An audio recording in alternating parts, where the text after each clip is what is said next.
What are some common childhood speech errors? Here are a couple, so I'll go through this chart here. If we go to the syllable level processes, we have weak syllable deletion. So it's not the stressed syllable, but the weak syllable. And we have, instead of potato, we have tato. Final consonant deletion. Instead of book, we have bu. Reduplication. Baby becomes BB. Or, water, wawa. That's kind of a typical one. Cluster reduction, climb, kime.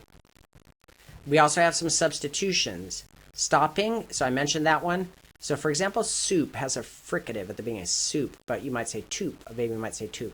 Fronting is when you move the sound forward. So if you have cake, instead of that velar sound ka, cake, you get take at the alveolar ridge. Deaffrication is when you take an affricate and then you turn it into just the fricative part. So if you have jump, you change that to jump.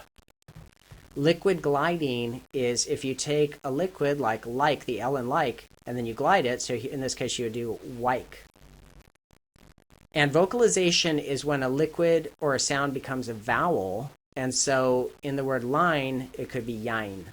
These are common childhood speech patterns. Let's go into some more detail on these two. We're going to look at some substitution processes. Stopping. So soap could be taupe, zoo is do, right? That's substitution. Fronting, cat could be tat, wash could be was. Affrication is train becomes train, and so we're actually creating an affricate in that case. Deaffrication is when I take my affricate chip and I reduce it to just the fricative part, ship. Gliding, red could be wed. So we've talked about some of these, but this is just to give you just a slightly different view of some other possibilities. Vocalization, hair could be hail. And what about what we call assimilatory processes? And assimilatory means, we're making some of the sounds similar. We have place assimilation, so we have labial. So a child might, instead of saying book, say boop. So do you see how the ka is now coming to the front of the mouth where the ba is made, and you have boop. Alveolar. Time could be tine. So again, the idea with assimilation is we look at a word like time. What's expected? We're expecting M. What did we get? We got N. How do N and ta relate? Because ta is the sound made correctly. They're both made in the same place, so we call that alveolar assimilation.